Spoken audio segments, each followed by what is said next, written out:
নমস্কার।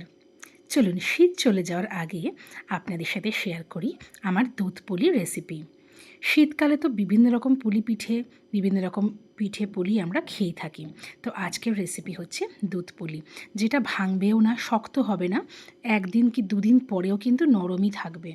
এর আগেও বিভিন্ন রকমের পিঠের রেসিপি আমি আপনাদের সাথে শেয়ার করেছি, যেটা আমার ইউটিউব চ্যানেলে এবং ফেসবুক পেজে আছে। আপনাদের অনুরোধ করব দেখবার জন্য। আর আজকের রেসিপিটাও কেমন লাগলো আপনারা কিন্তু জানাবেন। এর জন্য আমি নিয়ে নিয়েছি নারকোল কোড়া। আমি সাধারণত নারকোলটা কুড়িয়েই করি, আজকে আমি এরকমভাবে ইউজ করলাম, কিন্তু মন্দ না, এটাও ভালোই। তো নারকোল কোড়া আমি নিয়ে নিয়েছি ওই বড় ১ বাটি মতন। এবার আমি পাটালি গুড়কে একটুখানি কুড়ে নিয়েছি, বা ধরুন কেটে নিয়েছি বলতে পারেন ছুরি দিয়ে। তো সেটা প্রথমে মিশিয়ে দিলাম, আরও একটু লাগবে। তো সবটা দিয়ে আমি ভালো করে আগে গ্যাসটা অন করিনি, আগে আমি এটা মিশিয়ে নিচ্ছি। আর এদিকে আমি ১.৫ লিটার ফুল ফ্যাট দুধ জাল দিয়ে দিচ্ছি। ভালো করে জালটা হয়ে যাবে, বলক আসবে, আবার কমিয়ে দেবো, এরকম করে একটু ঘন করে নেব।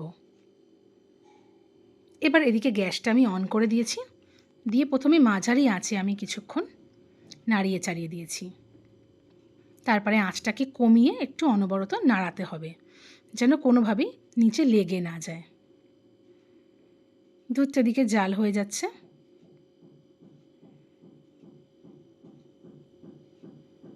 ব্যাস এরকমভাবে ভালো করে নাড়িয়ে চাড়িয়ে দিয়েছি আমি। একটু দিয়ে দেবো ছোটো এলাচের গুঁড়ো। কিছুটা ছোটো এলাচের গুঁড়ো আমি দুধের মধ্যে দিচ্ছি, আর সামান্য দিচ্ছি আমি ওই পুরের ভেতরে, যেটা আমি পুর বানাচ্ছি। দিয়ে ভালো করে মিশিয়ে নিচ্ছি। এবার এটা আরও টেস্টি করার জন্য আমি এর মধ্যে দিচ্ছি খোয়া ক্ষীর। এটা কিন্তু একদমই অপশনাল, না চাইলে নাও দিতে পারেন, তবে দিলে কিন্তু খেতে বেশ ভালো হয়। এটা কিন্তু প্রথমে দেওয়া যাবে না, এটা কিছুক্ষণ হয়ে যাবে, তারপরে আমি এটা অ্যাড করলাম।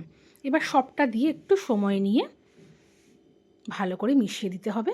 আর এগুলো দানা দানা রয়েছে, তাই একটু ভেঙে ভেঙে দিচ্ছি যাতে সবটা ভালো মতন মিশে যায়। তো আমার এরকম বিভিন্ন রকমের পিঠের রেসিপি, মিষ্টির রেসিপি আমার ইউটিউব চ্যানেল এবং ফেসবুক পেজে আছে। আপনাদের অনুরোধ করছি দেখবার জন্য। তো এটা কিছুক্ষণ নাড়িয়ে চাড়িয়ে আমি পুরটা বানিয়ে নিলাম। এদিকে গরম জল করে নিয়েছি। এবার একটা ছড়ানো আমি থালা নিয়ে নিয়েছি। এর মধ্যে দিয়ে দেবো আমি সেদ্ধ চালের গুঁড়ো। এটা আমি প্যাকেটেরটাই দিচ্ছি, এটা বেশ ফাইন হয়। আর খুব সামান্য দেবো একটু লবণ। সবটা মিশিয়ে নিচ্ছি।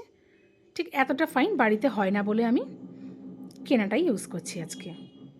এবার গরম জল অল্প অল্প করে দিতে হবে আর মেশাতে হবে। তো হাত দিয়ে একটু অসম্ভব হচ্ছে, তাই প্রথমে আমি একটু স্প্যাচুলা দিয়ে নাড়িয়ে নিচ্ছি। তারপর এরকম সময় নিয়ে, এই কাজটা কিন্তু একটু সময় নিয়ে করতে হবে, আর গরম জল দিয়ে মাখতে হবে, নইলে কিন্তু হবে না। আমি একটু গরম জল দিয়ে প্রথমে ছড়িয়ে দিয়েছিলাম, এবার হাতে করে তো ফাইনালি মাখতেই হবে। তো ভালো করে আটা মাখার মতন করে মেখে নিতে হবে। আর লাস্টে দেবো একটুখানি ঘি। ঘিটা হাতে নিয়ে একটু সবটার মধ্যে মিশিয়ে ভালো করে মেখে নিতে হবে, যেরকম আটা ময়দা যেরকম মাখা হয় সেরকম, কিন্তু খুব বেশি টাইট করা যাবে না। আবারও হাতে নিয়ে নিয়েছি আমি একটুখানি ঘি, দু হাতেই দিয়ে এবার আমি পুলিগুলো বানাবো। এদিকে দুধটা কিন্তু আঁচটা কমানোই আছে, আঁচ কিন্তু বন্ধ করে দিইনি। কিছুটা পরিমাণ নেব, দিয়ে হাতের সাহায্যে পুরো যেরকম করে আমরা পুর ভরি পুরি বানাতে গেলে, তো সেরকম করে আমি নিলাম। খুব বেশি পাতলা করার দরকার নেই। এর মধ্যে দিয়ে দেবো আমি যেই পুরটা বানিয়েছিলাম। দিয়ে এরকম করে একটু যেরকমভাবে করছি আপনারা দেখে নিন।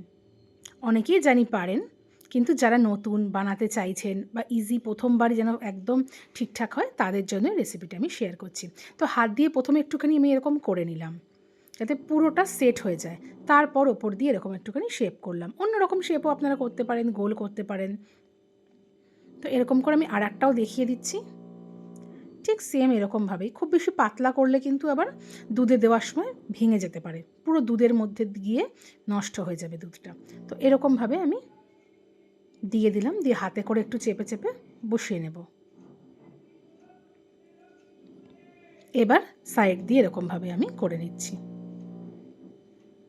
এরকমভাবে কিন্তু একটু নরম করে চালের আটাটাকে আপনাদের মাখতে হবে, তাহলেই কিন্তু দুধে দেওয়ার পরেও একদিন পরেও শক্ত হবে না, নরমই থাকবে। নইলে অনেকে চালের পিঠে চাল দিয়ে করলে কী হয়, খুব শক্ত হয়ে যায়। আমি সুজি দিয়েও রেসিপি শেয়ার করেছি, সুজি দিয়ে আমাদের পুলি পিঠে, সেটাও আমার ইউটিউব চ্যানেল এবং ফেসবুক পেজে আছে। এবার বড় বড় হয়ে বলক উঠছে, দুধটা একদম উতাল চলে এসছে।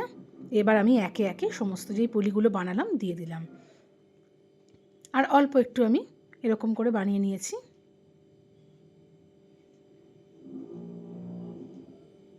তো সবগুলো আমি দিয়ে দিলাম, ব্যাস এগুলোও দিয়ে দিলাম।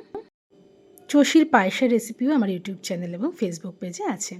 তো অল্প কটাই চষি বানিয়েছি আমার সময়ের অভাবে, তো আপনারা চাইলে আরও কিছু বানিয়ে এর মধ্যে দিয়ে দিতে পারেন, খেতে কিন্তু বেশ ভালো হয়।